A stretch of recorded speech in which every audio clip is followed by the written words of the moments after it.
Assalamualaikum warahmatullahi wabarakatuh. Dari saluran YouTube Minda Channel ya, hadir kembali Pak Ibu menemani kalian semua untuk belajar bersama.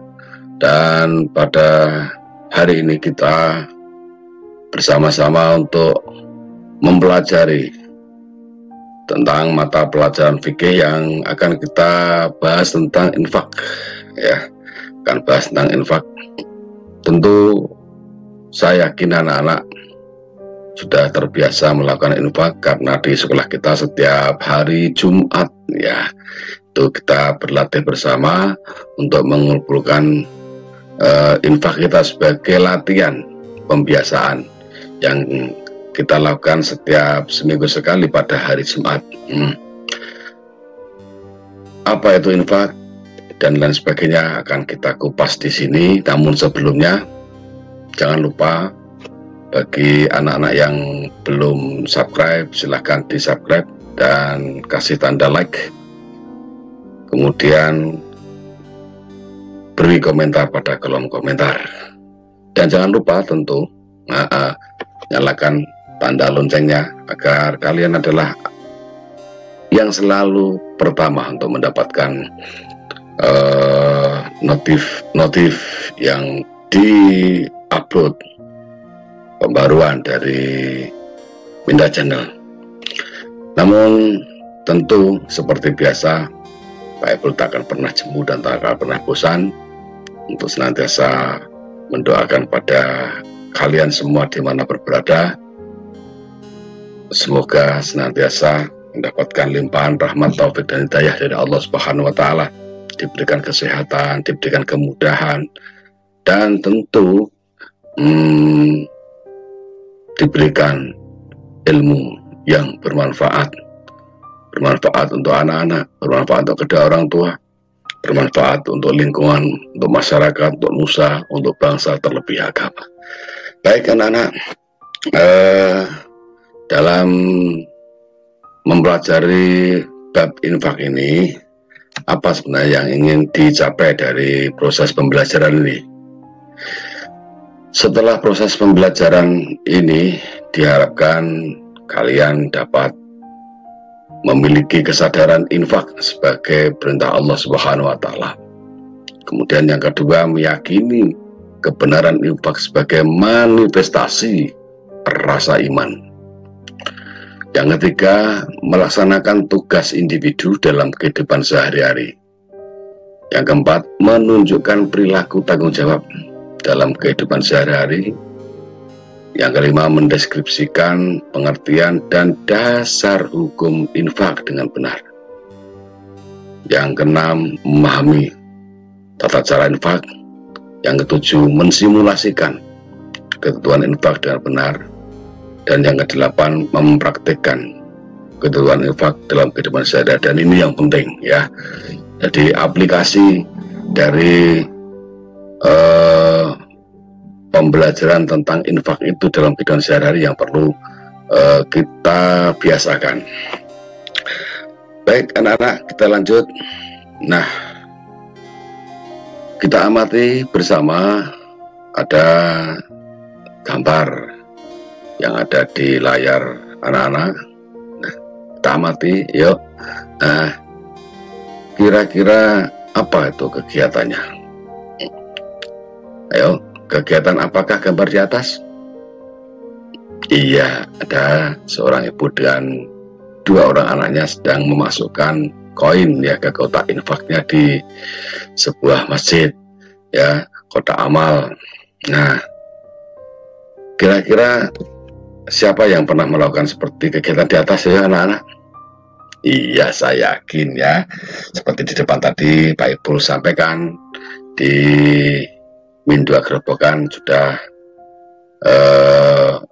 terbiasa dan bahkan sudah menjadi rutinitas setiap hari Jumat setelah kita selesai melaksanakan kegiatan pagi, pembacaan Asmaul Husna, sholat duha dan lain sebagainya, kemudian melalui ketua kelas masing-masing mengumpulkan infak ikhlasnya, dan sudah bagian daripada pembelajaran untuk menerapkan infak dalam kehidupan sehari-hari. Nah, anak-anak, kita sering mendengar ya kata mutiara yang diambil dari mahfudzat man jadda wajada, yang artinya barang siapa yang sungguh-sungguh pasti berhasil. Jika dilaksanakan dengan baik, niscaya Allah Subhanahu wa Ta'ala akan memberikan hasil yang berupa harta benda maupun pahala. Dari kelebihan harta yang diberikan Allah pada kita, sudah sewajarnya dapat digunakan untuk membantu saudara muslim yang masih kekurangan. Karena pada dasarnya manusia hidup itu harus saling membantu.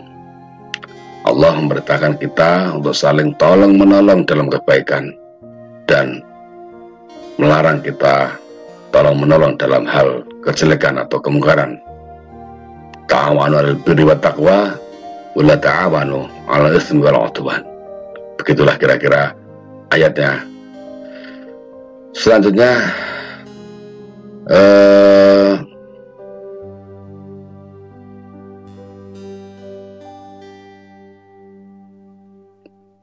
dalam ajaran Islam terdapat ibadah yang berkaitan dengan tolong-menolong ini, yaitu infak, sedekah, dan lain sebagainya.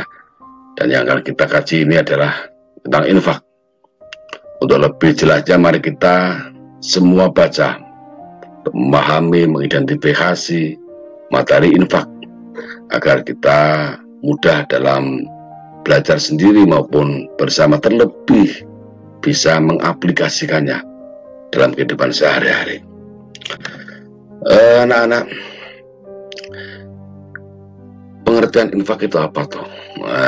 Seringkali anak-anak mendengar kata-kata infak, ya.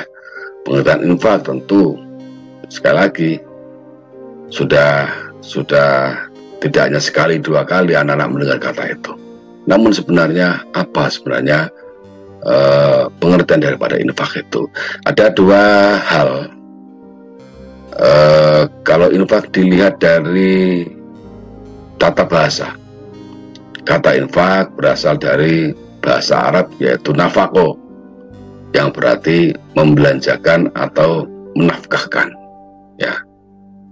Jadi kalau orang Jawa menjadi nafkah, ya, nafkah itu infak menurut bahasa.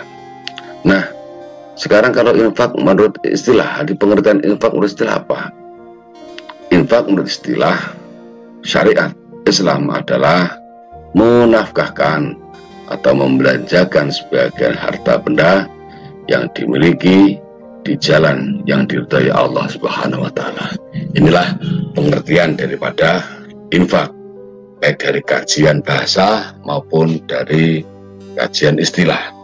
Dan ini yang harus anak-anak pahami. Jadi tidak hanya mendengar kata infak tapi sementara tidak tahu apa sebenarnya infak. Ya, infak itu ya memberi, tapi sebenarnya apa? Sudah dijelaskan, ada dikaji dari unsur bahasa dan menurut istilah. Selanjutnya anak-anak yang perlu kita ketahui bersama, ya. Bentar.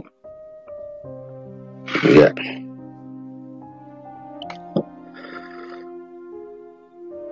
Dasar kita melaksanakan infak, ya tentu dalam menjalankan agama itu pasti ada dalil yang dijadikan tuntunan bagi kita untuk melaksanakan ibadah, sebagaimana yang difirmankan oleh Allah Subhanahu wa Ta'ala dalam surat Al-Imran ayat 92 yang berbunyi, A'udzubillahi minasyaitonir rajim, lan tanalul birra hatta tunfiqu mimma tuhibbun wa ma tunfiqu min syai'in fa innallaha bihi alim. Ya, yang artinya kurang lebih, kamu tidak akan memperoleh kebajikan sebelum kamu menginfakkan sebagian harta yang kamu cintai. dan apapun yang kamu infakkan tentang hal itu, sungguh Allah Maha Mengetahui. Quran Surat Ali Imran ayat 92. Dalam sebuah hadis, Rasulullah Muhammad SAW juga sudah memberikan tuntunan kepada kita tentang keutamaan memberi daripada menerima, atau tangan di atas lebih baik daripada tangan di bawah. Al-yadul ulya khairum min yadis sufla.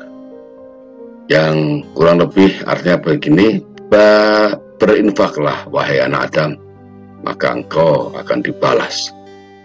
Sebuah hadis yang diriwayatkan oleh Muslim. Selanjutnya, anak-anak, ketentuan infak. Ya, jadi kita harus tahu ketentuan-ketentuan yang berlaku, yang harus dijalankan dalam ibadah infak ini. Ada infak wajib. Ya, infak wajib berarti hukumnya wajib untuk mengeluarkannya, seperti membayar zakat. Ya, zakat ini zakat fitrah, apalagi itu ya. Kemudian membayar mahar pengantin. Nah, ini yang harus diberikan oleh mempelai pria. Nanti kalau mau menikah harus ada maharnya. Kemudian menafkahi istri. Yang keempat, menafkahi istri yang ditalak. Ditalak itu dicerai dan masih dalam waktu iddah. Nah, ini wajib ya. Selanjutnya, anak-anak, infak yang berhukum sunnah. Infak sunnah, namanya sunnah, berarti hukumnya juga sunnah untuk mengeluarkannya. Seperti dalam contoh, infak untuk perjuangan di jalan Allah. Ya, infak itu tidak harus berupa sedang menginfakkan tenaganya dan sebagainya untuk mengajar ngaji, terutama pada guru-guru TPG, guru di Madin ini, yang mereka mengajar tanpa digaji dan sebagainya. Yang kedua, infak untuk kepentingan umum. Nah, contohnya apa? Membangun madrasah, membangun masjid. Ya, ketika ada masyarakat membangun masjid, kita punya harta, kemudian kita keluarkan untuk ikut mengeluarkan atau menafkahkan harta kita, sebagian harta kita untuk kepentingan pembangunan masjid dan sebagainya. Kemudian infak untuk menolong musibah. Nah, biasanya ketika terjadi bencana alam, ada banjir, tanah longsor dan sebagainya yang menimpa saudara-saudara kita sebangsa dan setanah air, ya, dan ada penggalangan dana untuk diinfakkan, membantu meringankan beban pada saudara-saudara kita yang tertimpa musibah. Ini sunnah. Jadi sunnah itu ya ketika kita ikut berpartisipasi ya mendapatkan pahala, ya tidak ya juga tidak mendapatkan dosa. Selanjutnya ada infak mubah. Apa sebenarnya yang dimaksud dengan infak mubah? Infak mubah berarti hukumnya mubah untuk mengeluarkannya seperti hadiah, kemudian hibah dan lain sebagainya. Ini termasuk bagian dari infak yang mubah. Jadi memberi boleh, tidak beri tidak apa-apa, begitu ya. Selanjutnya anak-anak, ada infak yang haram nih yang perlu kita garis bawahi ya. Infak haram berarti hukumnya haram. Suatu yang haram itu kalau dikerjakan dosa, ditinggalkan mendapatkan pahala. Contohnya apa? Menginfaknya orang non muslim untuk menghalangi syiar Islam. Nah, ini tidak boleh ya. Dan infak bukan karena Allah. Apa ada infak bukan karena Allah? Ya ada. Ya, infak bukan karena Allah. Ada. Selanjutnya anak-anak, rukun infak. Ya, infak harus memenuhi rukun-rukun tertentu yang yaitu sebagai berikut. Ada munfik. Apa itu munfik? Munfik itu adalah orang yang memberikan infak, itu munfik. Kemudian ada munfiklah, munfiklahu, itu penerima infak. Dia ada yang menginfakkan, ada yang penerimanya. Kemudian ada barang yang diinfakkan, otomatis tentu, ya. Kemudian ada akad infak atau yang disebut dengan ijab qabul. Selanjutnya anak-anak, syarat infak. Syarat infak ya untuk munfik. Untuk munfik. Apa tadi munfik? Iya, orang yang memberikan infak atau orang yang berinfak. Yaitu yang pertama orang yang memiliki harta berlebih. Ya, kedua ikhlas karena Allah. Tiga, tidak menyebut-nyebut infak yang telah diberikan. Wah, contohnya apa? Oh, itu loh, aku dulu ikut bangun sekolahan, ikut nyumbang. Kalau aku tidak ikut nyumbang, tidak mungkin jadi. Ya, itu tidak boleh malah, ya. Tidak boleh. Kemudian tidak menyakiti orang yang menerimanya. Nah, sekarang kita memberikan infak, kita infakkan harta kita dengan diiringi kata-kata yang tidak baik. Ini kita kasih infak, contohnya. Kamu itu kalau tidak tak beri infak, tidak bisa makan. Nah, ini menyinggung perasaan. Itu tidak boleh. Kemudian syarat barang yang diinfakkan. Harta yang boleh ditasyarufkan atau dibelanjakan. Kemudian terpilih. Yang diinfakkan itu barang yang memang terpilih. Tidak barang yang sudah tanda misalnya berupa barang, kemudian barang yang sudah rusak diinfakkan, ya tidak bagus. Dan harta yang diperjualbelikan. Harta yang diperjualbelikan apa? Misalkan harta bergerak, contohnya mobil ataupun motor, kendaraan lah. Atau harta yang tidak bergerak, tanah, rumah, dan sebagainya, ya diinfakkan. Kemudian yang keempat adalah orang yang sah pemiliknya. Oh, sah pemiliknya, jangan hartanya orang lain kamu ambil kemudian kita infakkan kepada orang lain, jadi tidak boleh. Ini harus harta miliknya sendiri. Caranya berupa tanah pekarangan atau sawah, ya harus miliknya sendiri, bukan tanahnya tetangga, rumahnya tetangga diinfakkan. Ini kamu tak kasih infak untuk membangun TPG, tapi itu tanahnya orang lain, ya tidak boleh. Kemudian yang menerimanya juga sah, artinya penerima itu adalah golongan yang sah untuk menerima infak. Dan yang keenam, tanpa adanya pengganti. Maksudnya apa? Maksudnya ketika kita menginfakkan barang atau berupa harta dan sebagainya, terus minta nanti diganti, ya oh, tidak boleh, itu namanya bukan infak. Nah, ini kamu tak kasih infak berupa tanah untuk kamu buat kegiatan ngaji, bangun dan sebagainya, tapi nanti kamu ganti, saya minta ganti sana, ya tidak boleh. Selanjutnya anak-anak, yuk kita berlatih, jawablah pertanyaan-pertanyaan di bawah ini dengan tepat. Yang pertama ada pernyataan seperti ini: kas masjid adalah hasil infak dari masyarakat umum. Pada suatu hari pengurus masjid akan mengadakan ziarah wali songo.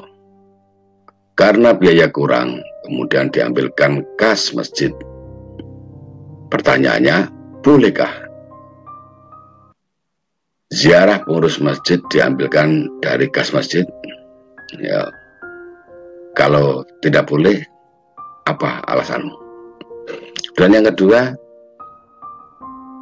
berinfak harus sesuai dengan ketentuan dalam ilmu fikih.